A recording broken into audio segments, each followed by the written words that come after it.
Jason from Bohemia Bees. We're here in the shop and we are going to talk about a topic that we've promised a few of our video fans that we would go over.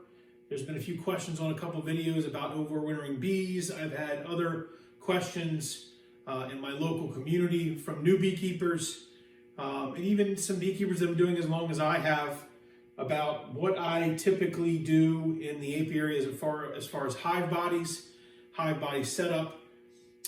This is not a video that will cover anything other than the standard Langstroth hive. So I'm not going to talk about top bars. I'm not going to talk about anything else. Cathedral hives. It's just going to be specific to the Langstroth hive and my perspective on the way I set up my colonies. And why. I'll talk a lot about that. I'm also going to just put a disclaimer out there that if you're now about a minute into the video and you want to express your opinion about what you think is the right thing or the wrong thing, I'd encourage you not to. Definitely, I welcome the feedback from what you've experienced, but this is not a video for the beekeeping community to criticize my approach. Remember, as a new beekeeper, as a seasoned beekeeper, or even as a commercial beekeeper that runs thousands of hives, your bees are your bees. You may have a similar breed in the type of bees that you get, but your bees will act differently based on your climate, your region, the various types of forage within your area, time of the year, temperature, rain, everything plays into what your bees will do. So everything I give you in my videos as my perspective is based on what I've experienced. Can you apply it? Sure. Could you not apply it? That's your decision. But what I want to talk about today is hive body setup. There's been a lot of questions from new beekeepers specifically on, hey, do you run single deeps or double deeps? Well, there's a lot of debate around what's right, what's wrong, and I don't believe that anything is wrong. I believe it's just all a preference. And there's a couple reasons why I'm going to support why I do what I do, and that's what I'm here to do on the video today. So what you see in front of you, what a traditional Langstroth setup would entail. Naturally, you've seen the stacks of beehives, 4 and 5 and 6, 7, hive bodies deep, usually with your brood box on the bottom, or multiple brood boxes, if you so choose, multiple supers, single supers, or also known as mediums. Those are the typical structures that you see. But let's also just dissect this from the bottom up, right? Let's imagine that these setups all have their supporting stand, as I always recommend, but they also all have their bottom board. So if you choose to use a solid bottom board or a screen bottom board, again, I'm not going to discuss that today. I will mention it as it relates to overwintering in hive bodies, but I won't get into the specific debate about, solid versus screen versus other decisions on how you bottom your hives. The same with top covers. I'm not going to get into that debate as well either. What I'd like to focus specifically on in this video is the discussion around the hive body setup. If you look at the one I have standing in front of here, this is a standard Langstroth deep. Okay, the standard Langstroth deep is traditionally what is done within a beehive setup on top of the bottom board. You may have a slatted rack below that, but traditionally, that's what's below the deep. But this is what's the first box that the bees will live in. The queen will be remaining in, laying her brood.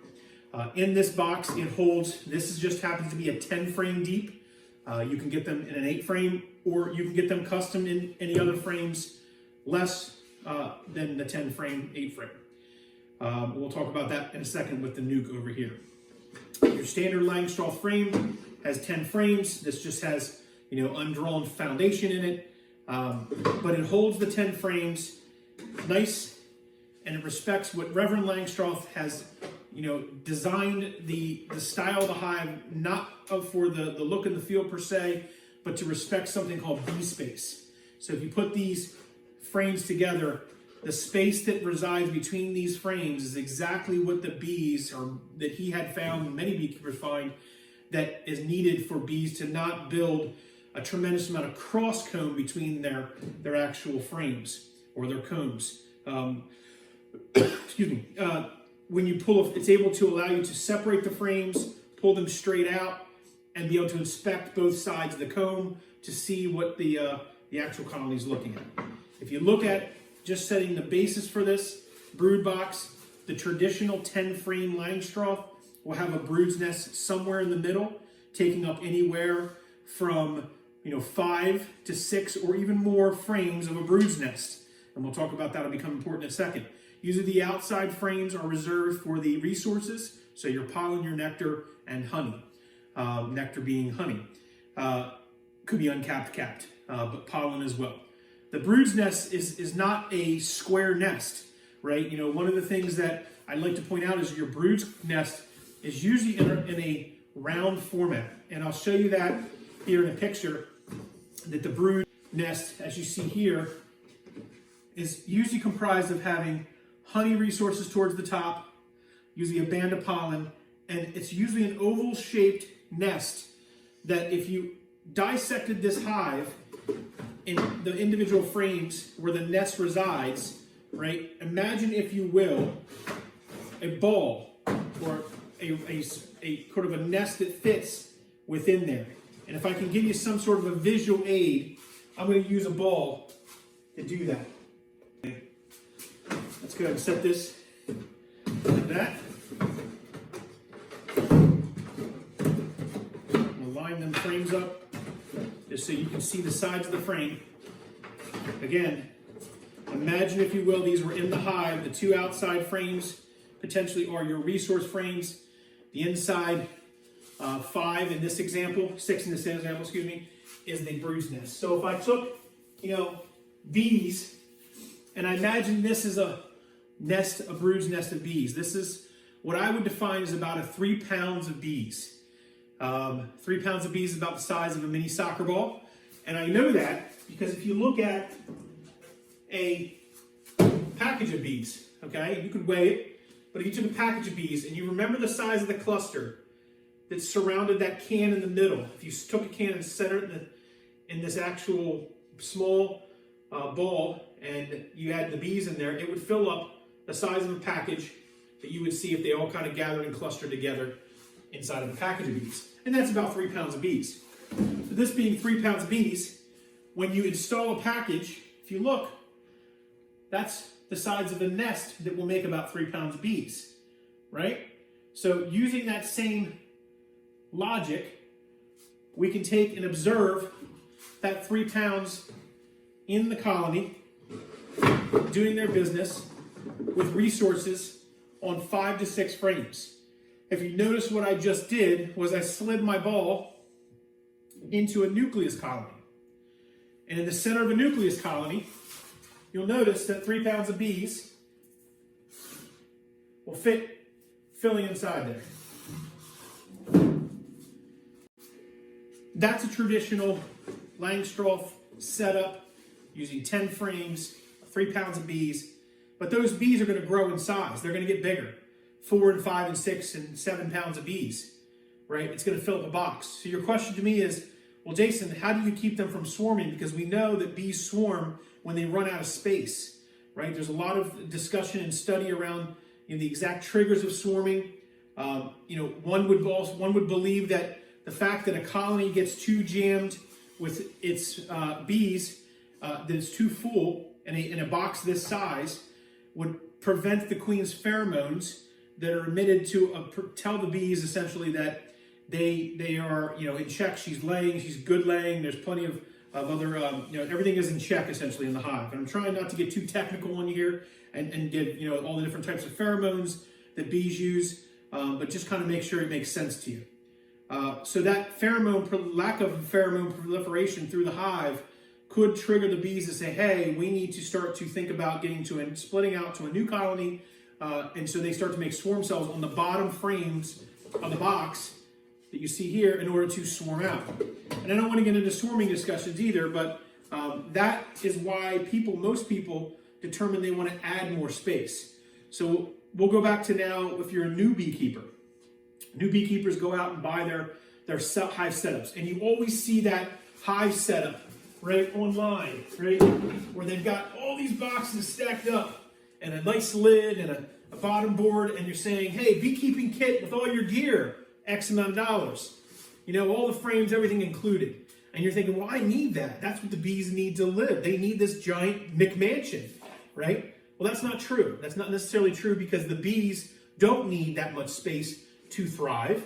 And it really depends on what you're trying to accomplish as to why they need this much space, right? Let's take your 3 pounds of bees that you get in a package, and let's buy a brand new hive setup that you're sold and you bought online with no explanation. Put all your frames in here, and then stack all the boxes up. And you got this 3 pounds of bees going through that entire colony, right? What's happening? There's about this much space, right? This much space is being used by that 3 pounds of bees, okay? Now that's if they're clustered up. They're going to spread out. They're going to spread out and they're going to work the frames. But if they're not able to work all of the frames, then what happens? You've got all this extra space that will actually create an opportunity for pests, small hive beetles, wax moths, whatever, robbing bees to come in. And if they've got any type of stores that can't be managed, they're going to come in and they're going to take over this hive, right? So it's not an iguana. It's not a lizard. You don't need to give it a big giant tank to grow into. They're bees. You need to allow the bees space to be respected. The amount of volume of bees correlates to the amount of boxes you have. So if you're a new beekeeper, one of my biggest recommendations is, if you want to get the extra equipment, absolutely. I think it's always good to have more beekeeping equipment than none. But do you need to put it all together and put it on the hive? No, you don't. When you first install that first package of bees, you really need to start with a single deep, or a medium, or 2 mediums. Something that's going to represent a chamber this big. I'll also note that swarms. It's been found that swarms will typically swarm to a deep size box, right? So when we build our swarm traps, we build them about this size. They're enclosed naturally, there's a small hole, and they will swarm into a cavity that's about this big. So that's important to remember, that if you're putting a new colony of bees, whether it's a nucleus 5-frame colony, or it's a package of bees, a 3-pound package, a single deep is just fine to start off with. Then monitor your bees. This is the most important next step. Monitoring your bees, allowing them to grow into your colony, and determining what you need to put on next is so important. And I go back to my 10-frame colony here. And in that colony, I use the 80-50 rule. What does that mean? 80% of the frames are being used by the bees, okay? With 50% or more bee coverage, 80-50.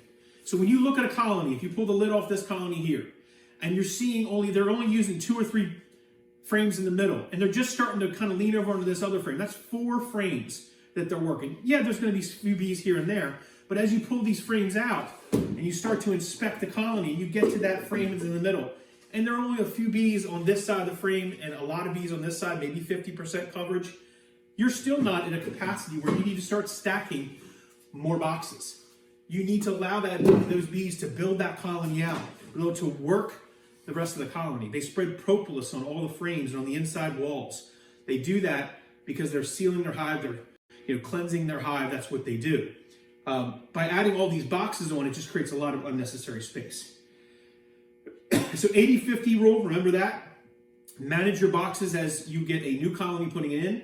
If you have a nucleus colony that you purchase, much like you have over here, this is a 5-frame nucleus. A 5-frame nucleus would actually be something where you'd be transferring 5 frames of an established colony into a new beehive.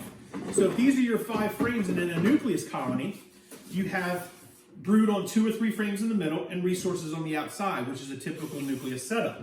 We have those nukes that we sell here in the spring, and that's our typical setup. You've got a colony over here, right? When you're installing that nucleus, you need to make sure that you're taking out exactly how it appears in here and you're putting it in there, right? And then the bigger box, and you're installing it. You can keep it in the nuke box, but likely that nuke box is full with bees and ready to be moved into a bigger box.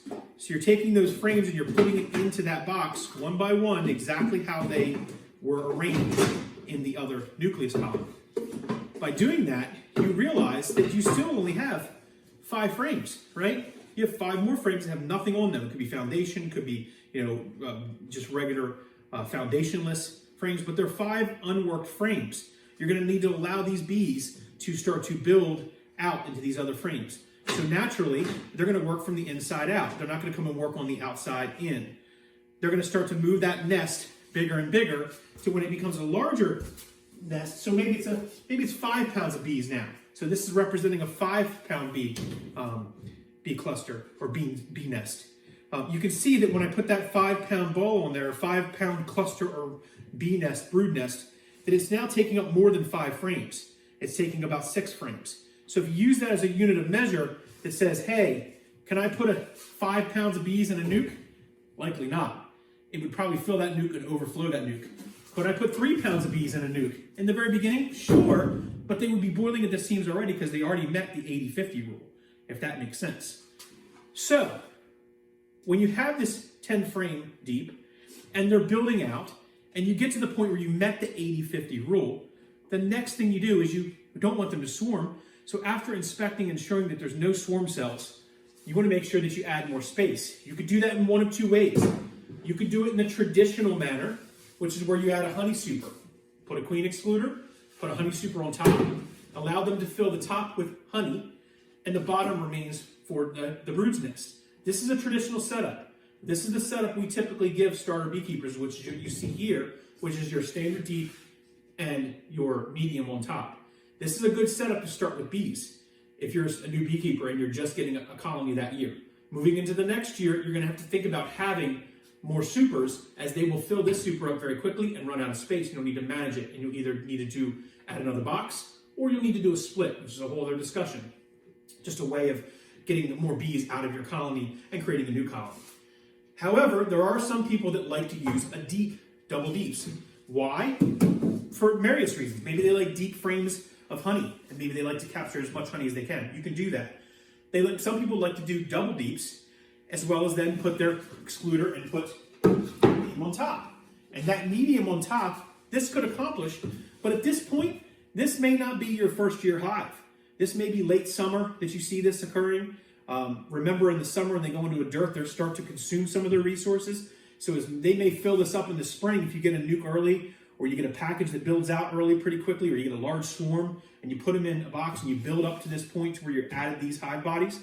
In the fall, when there's a dearth, they're going to actually, or before the fall flow, during the summer, they're going to start to eat some of those reserves if you don't harvest it. Therefore, there's going to be a lot of empty comb in here. Well, now you've got 20 deep frames and 10 medium frames approximately, right? So about 30 frames of resources, and you may have 7 to 10 pounds of bees, right? It could still be this big of bees, right? It's still a lot of space, right? It's still a lot of space for those bees to manage. It could be just fine if they're covering the 80-50 rule. Your job is to inspect that colony to determine that their coverage is good, the volume is good going into winter. Which brings me to my main point, which is overwintering bees. When you look at what you should have as far as equipment, we talked about, the style of hive, the frames, nukes, 10 frames, deeps, medium supers, as you're in the main beekeeping season. But as you start to reduce down and it goes into close to winter, you're trying to get your hives ready to go into winter. The most important thing you've got to look at is naturally the common things, which is make sure the bees are healthy, there's a good volume of bees, make sure the mites have been taken care of, and there are low or no pest mites within the colony, varroa mites that is.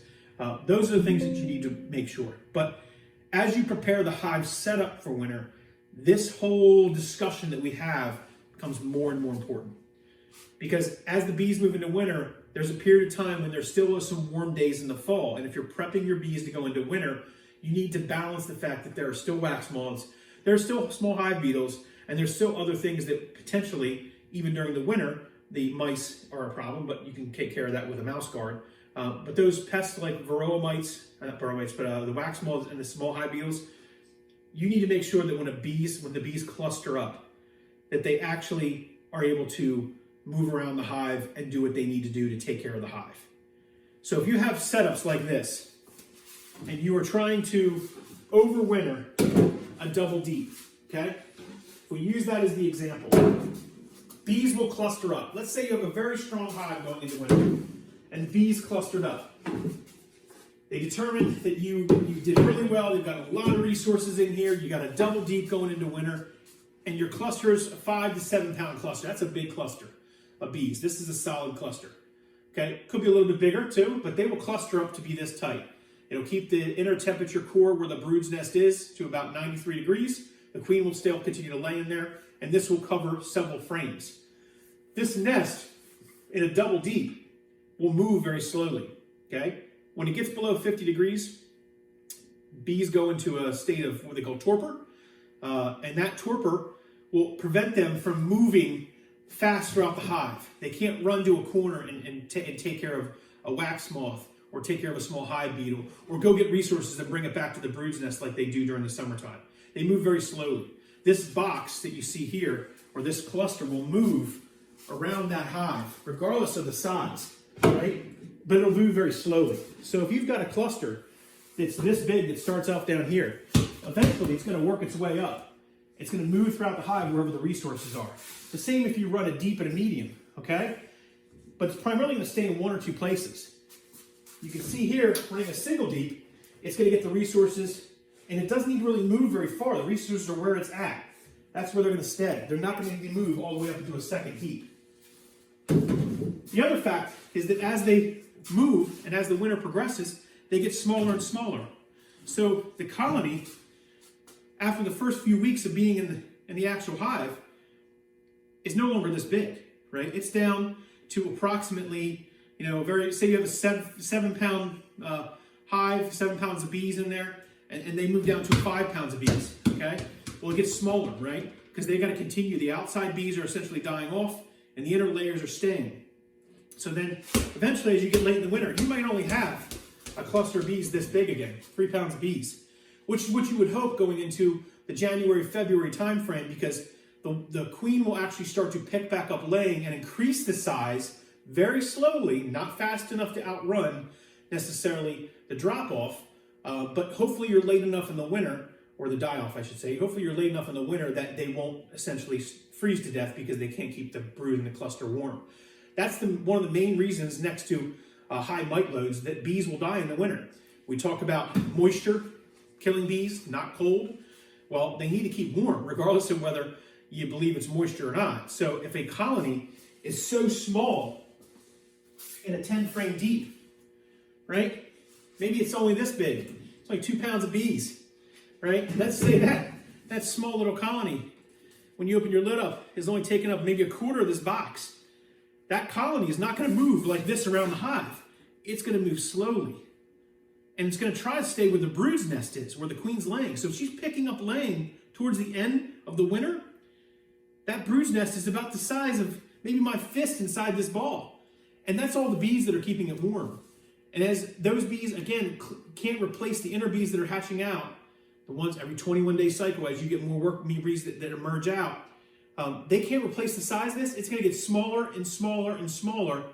And eventually you're going to open up your hive in the wintertime. You're going to have all these dead bees on the bottom, and you're going to have a tiny little fistful frozen in the corner. And you're going to have all these resources over here, and you're going to go, I don't understand. My bees had all these resources. They had all this honey, but they died. And then everybody will say, oh, it's mites. It's got to be mites. Well, it could be. They could have died off because of mites.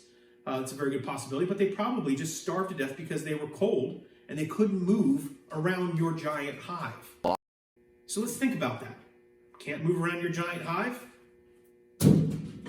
How are they going to move around 2 double deeps to get to all the resources up here if they can barely move around a single deep?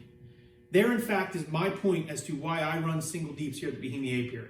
And I know I might get a lot of hate mail and a couple comments below that probably argue with me, and that's fine. But at the Bohemia Apiary, we found that the last several years that we've overwintered bees successfully, that bees do better when they can manage the space they are in. The 80-50 rule is so much applicable throughout the year, as well as the size of the cluster once it goes into winter.